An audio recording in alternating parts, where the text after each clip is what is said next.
The voice of sharing Durian ASEAN.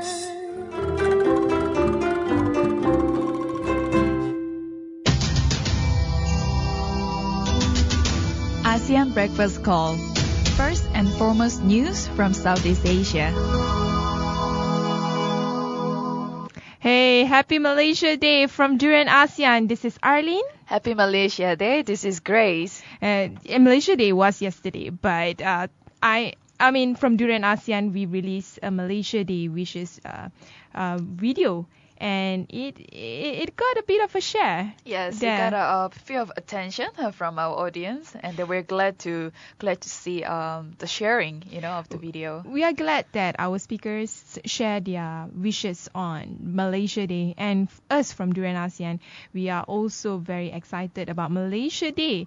And in fact, it's not just us in Malaysia that are excited about Malaysia Day. Even someone from Google also is excited about Malaysia Day. It's not that someone, but Google launched a competition for a Malaysia Day doodle. Guess who won? 16-year-old. It was a 16-year-old boy, and it is interesting to see. Have you seen the doodle yet? Yes, I have a look at the picture, and then it's beautiful. A lot of elements, and they really do deliver the message about the Malaysia. In fact, the title of the doodle is Beauty of Malaysia. If you can look around what he had doodled, you can see the kid from Lee Yin-ran of SMJKC, Yok Kwan in Sikanchan has drawn the Kota Kinabalu, the Penang Bridge, and KL Tower, and of course the beauty of Malaysia, such as the hibiscus. In Malaysia we call it bunga raya, the biggest flower in the world, which is also the smelliest flower. Smelliest flower. Yeah, Rafflesia. That's what we call it. And of course, the beautiful beaches of Malaysia is one of the key highlights that makes Malaysia beautiful. And not to forget KLCC. Whenever people go to Kuala Lumpur, they must not miss the KLCC. Yes. So this 51st Malaysia Day was celebrated by Google, like you said, and then by putting up the prize winning and doodle by the 16-year-old boy. But one thing that the boy forgot to draw into the doodle. What do you think of? He forgot to draw food. Malaysian food. Food. So when you forget? When you talk about beauty of Malaysia, it's not just the skyscrapers, the bridges, the mountains, and the beaches, and the flowers, of course, but it's also about the food. Food is one of the beautiful elements in Malaysia too. Every morning I crave nasi lemak. I'm not sure about you. Well, I guess there are a lot of food and a variety of food in Malaysia, so maybe he just chose to go for landmark instead. Yeah, but on the other hand, if you read the paper yesterday, there's this one assemblyman from Sabah. His name is called Jeffrey Keatingan. He, on the other hand, felt that the Malaysia Agreement 1963 has not been fair, and it has been distorting, as Sabah is not treated as an equal partner with the rest of the states in Malaysia. And also, as much as it doesn't sound so fair, he also added by saying that Sabah continues to be occupied by the presence and the domination of officers from the peninsula, and who said Jeffrey, who is also Star Sabah chief in Malaysia. They say messages from Batu Sampah. And Sabah and Sarawak, they have this agreement where a lot of the elements have to be uniquely the decision of the people of Sabah and Sarawak. And one of the main important point is to have government officers from Sabah and Sarawak instead of from Peninsula dominating the government decision making. And this is important because the context and demographic of Sabah and Sarawak is totally different from what we have here in Peninsula. And also, Malaysia Day itself is a celebration of all the regions in Malaysia. So if, just like what Jeffrey said, if they are not treated equally, then we really need to do something about it, to move forward to make it a one united nation. In the case of Sabah and Sarawak, It's a bit complicated because the history of the formation of Federation of Malaysia was a historic moment. It balanced out the demographic, the population, and it's supposed to create a more synergetic nation state rather than a nation a group of states belonging having a centralized leadership in Putrajaya. It's supposed to be a more decentralized leadership. So that is why when Jeffrey made that statement, he also said that do not brand himself and the people in Sabah as troublemakers when they point out, this is not right for Putrajaya to treat them like that. And also because going back to historical fact that the crowd of 40,000 that soldiers from Sabah, Sarawak and the peninsula had fought and died to defend Malaysia. So the history is very strong to celebrate this Malaysia Day. And then he also mentioned that it's quite unfair to treat them like this. Mm-hmm. Earlier on you mentioned about the Batu Sumpah. Although you mentioned Batu Sampah, Sampah has a different meaning in Malay. Sorry. It means rubbish. But Batu Sumpah, it means a stone of oath, meaning the government has this oath where it is a constitutional document carved in a stone, pledging the loyalty of the people in the interior of Malaysia to have 3 major points from the 20 points, which was an addendum to the Malaysian Agreement 1963. One is there should be no official religion in Sabah, land to be a Sabah government matter, and the government to respect the culture, custom, and traditions of the orang asal. So this is like some important mark in between Sabah, Sarawak, and Peninsula Malaysia. It is an important mark, and with Sabah and Sarawak having a rich base for natural resources, it is more so for them to protect their economy, heritage, and also their people, the rights of their people. So in addition to this news, beside this appropriate number of officers from Peninsula in Sabah, he called on both governments to look immediately into a meaningful share of federal government for Sabah and also return of its oil, gas, reserves and equitable revenue sharing. On the other hand, there's another news being reported about Najib's statement on Malaysia Day. It seems like Sabah and Sarawak will never break away from Malaysia because the country has gone through together so much, and have gone so far that we should just focus on marching forward together. That was said by Prime Minister Datuk Sri Muhammad Najib Tun Razak speaking on the Malaysia Day celebration.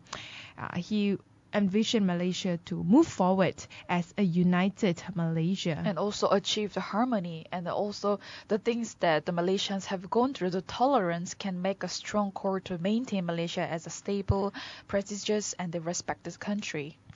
What Najib say is true in a way that a solid bond between the Rakyat and the government should continue and develop and thrive. But at the same time, the government should not overlook issues, long impending issues that the people have been suffering, especially those from Sabah and Sarawak. And it's quite dangerous if the government just let it go. It will lead to even more consequences, such as the need for people to have their own independent state, like what you witnessed with Scotland referendum. It will be happening in a few days. It will be happening in a few days. Yeah. So we do not want to see that happen. But if that happened, the government have to respect that as well. And also Malaysia, the nation itself and the citizens should be proud of union between Peninsula, Sabah and Sarawak in the future. And sooner the better. Another story that is developing right now is about the haze issue. Haze has been pretty bad for the past few days, and especially yesterday was pretty cloudy. It was.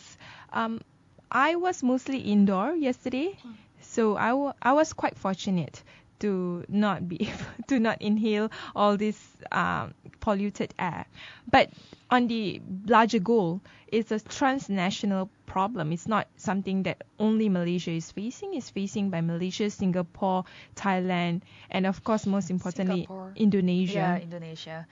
So, the Indonesia has they are burning more palm oils in the industry, and that has caused worse haze around these neighboring countries, including our nation in Malaysia.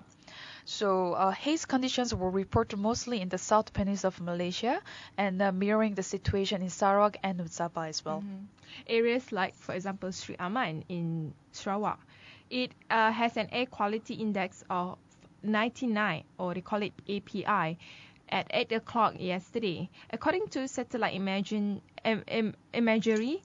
the hotspot count was a staggering 673 API on Borneo Island. And also Singapore's air pollution rose to unhealthy levels on Monday as Indonesian authorities failed to control fires in Sumatra Island, the vast tract of tropical forest.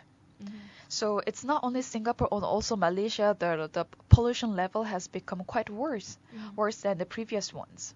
This is important because if Indonesia Parliament managed to pass this particular law, especially it is a transboundary law, it means that the issues related to forest fires, haze, can be countered through this sort of policies, and Indonesia can actively participate in regional decision making, especially to counter the problem not just domestically in Indonesia but also regionally in ASEAN. Yes, but then according to what we had before was the government itself will move forward to come up with a solution for this haze problem, but it seems that it's just getting worse and worse, and especially yesterday was pretty cloudy, and even at night the night sky was pretty dimmed by haze effect. In the past, especially during the 90s, when you have haze, it's a huge issue. Everybody would scream about it. But nowadays, it happens so frequent, nobody's talking about it anymore. They treat it as if it's a way of life, which it shouldn't be, in fact. It is actually dangerous, and it will definitely cause a lot of health problems. And this haze issue is not something that is just about farmers and the society, but is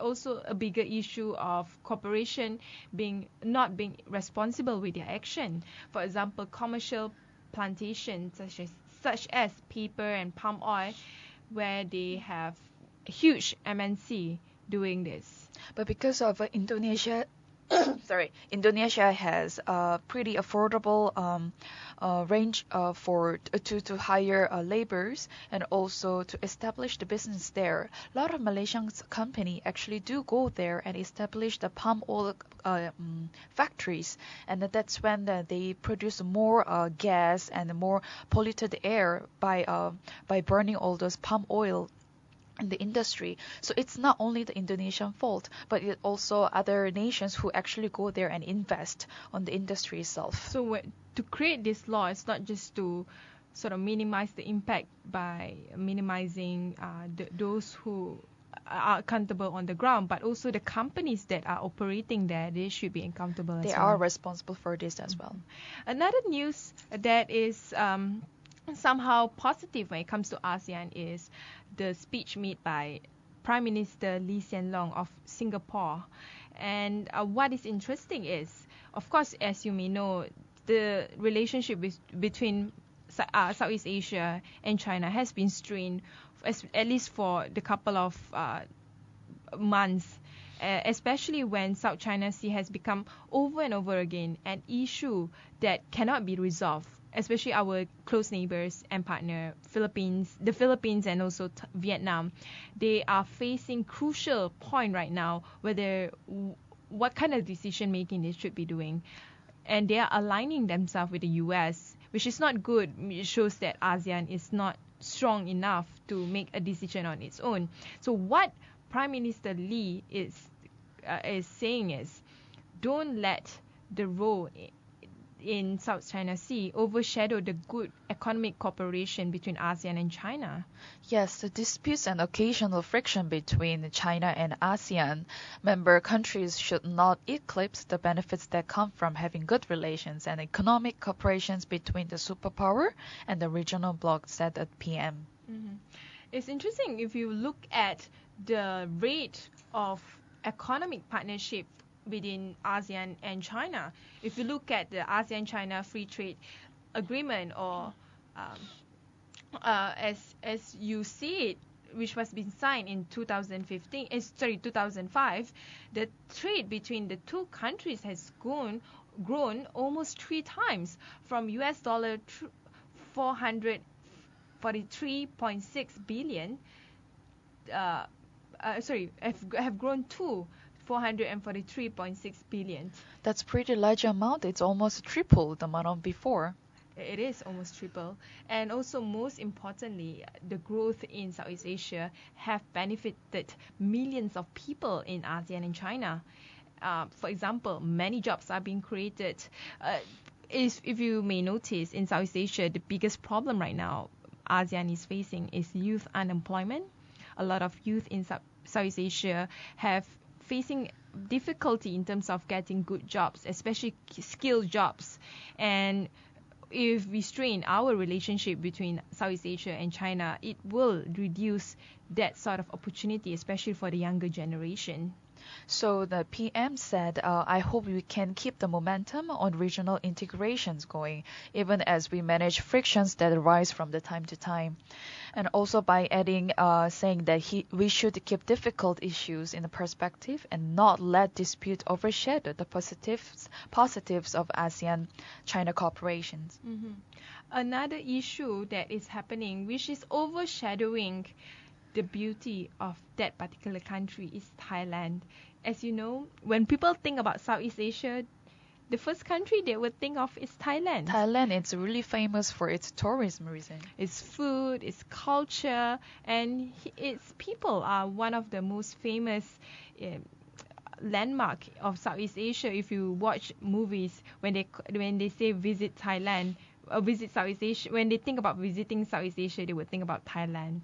They will not think about Malaysia, unfortunately. There are a lot of beautiful landmarks from mountain to beach. But then there is an article about this Thailand that it's not a safe place for tourists. After the murder of 2 British tourists, which is a blow to Southeast Asian nations' image, because in a way, foreign visitors, when they think about Thailand, they would not think about peace and order. They would think about militarization, dictatorship, and of course, the lack of security within the security forces. It is really saddening news to hear from such a beautiful country that a lot of people go there to visit the country. And also, the PM of Thailand said what the media need to do is to explain to foreigners that it is not always safe everywhere. And also by adding saying that they think it's safe, like where they're from, everywhere and at any time, but our country has some problems. My personal thought on this, even though I've been twice to Thailand, I would suggest to foreign tourists to still continue visit Thailand. Thailand is really a beautiful place. I've been there twice, and I'm not trying to promote Thailand. Of course, I would rather promote Malaysia if you're talking about nationalism, but I do feel that Thailand is a beautiful place to visit. The food especially, I'm a big fan of Thai food. If you give me Thai food every day, I think I can survive without complaining. And also, apart from that, your personal experiences, this story of mother, it could be just all sorts of consequences in that particular area. And it's really afraid to say, but then that's what happened to the 2 Brightons. So, but the issue of Thailand is quite serious, because once Thailand's image is being tainted, it could affect Southeast Asia as a whole, because whatever that is happening within Southeast Asia boundaries, it would affect us economically, and that is one of the key reason why Southeast Asian governments need to be more aware of security. Security is very, very vital. And also, the number of visitors to Thailand actually fell more than 10% in the first 8 months of 2014 from a year ago to 15.7 million. So there is a bit of a drop in the population percentage to visit Thailand. Another story that is developing right now is about the gold exchanges that has been launched, and China is advancing on this. However, Singapore delays the contract. So what's exactly happening is China will launch its international gold exchange 11 days ahead of schedule, racing ahead in the scramble to set up the Asian bullion benchmark as rival Singapore is forced to delay its gold contract due to technical issues. Technical issues, that is a very good excuse. Anyway, Asia, as you may know, is a home of world's top 2 gold buyers. Besides China, who do you think it is? India. Yeah, it is Yes. India.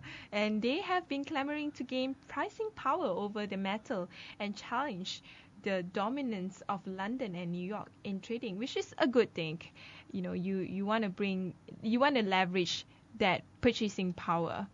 But at the same time, you also do not want to create another form of centralization of power as well. Yeah, and then the change was made based on the availability of some government officers to participate in the launch event, one of the source said, and also adding that 11 physical gold contract will begin trading on Thursday this week. So, but however, the Singapore has delayed the launch of its gold contract to October, which is like just next month. Two other sources said that the 25 kg contract was set to be launched on Singapore Exchange this month. The delay was again due to some technical issues and setting up the trading system. Oh, they are probably skeptical of it. Could be. Well, but that is probably conspiracy but theory. again, China and Singapore, they are rival when it comes to gold exchange. They are issues. definitely a rival. They are rivalries between both of them. Another issue that I think is not really an issue, but it's actually a great story for Myanmar. I mean, Myanmar is opening up. We have been discussing this over and over again.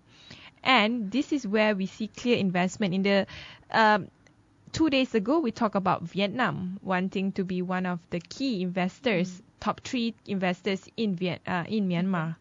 And now we are talking about Thailand. Yes, Thailand's top oil and gas explorer, which is PTTEP, plans to spend 3.3 billion on projects in Myanmar during 2014 to 2018, in addition to the 4 billion that it has already invested. So that's another nearly the same amount of what Thailand has actually invested in Myanmar.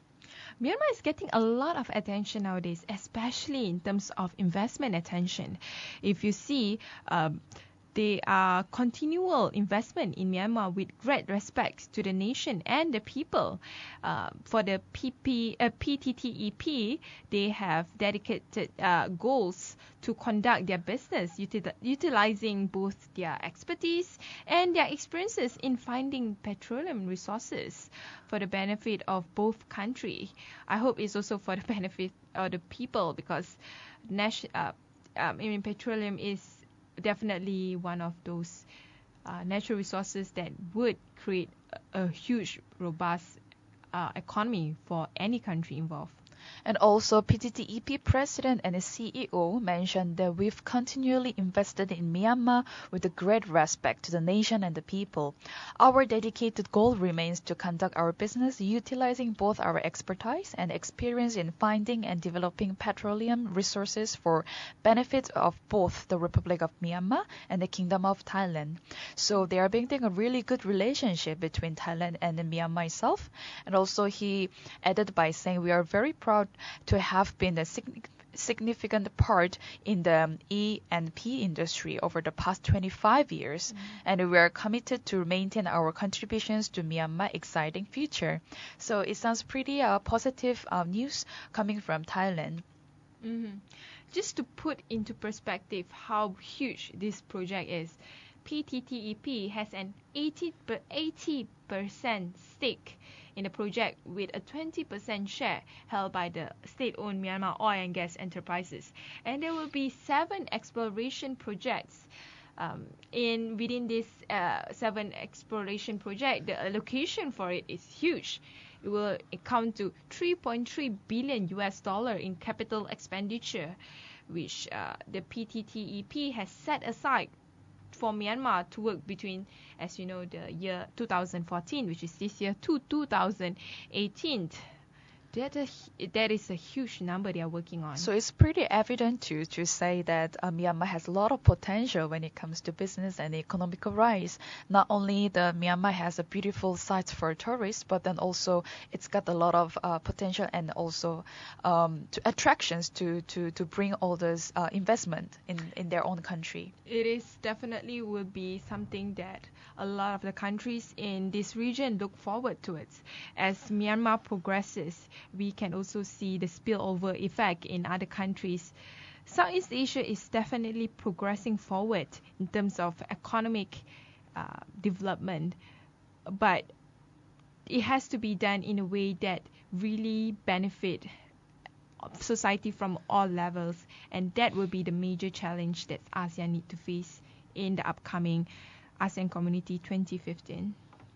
With that, that's our news for today. So if they want to check us out, they can go to Facebook, and also we have a YouTube channel. And don't forget to tune into our durianasian.com. And don't forget to leave us your feedback. So we will continue with our Blast from the Grassroots with discussion about business, women in business in particular.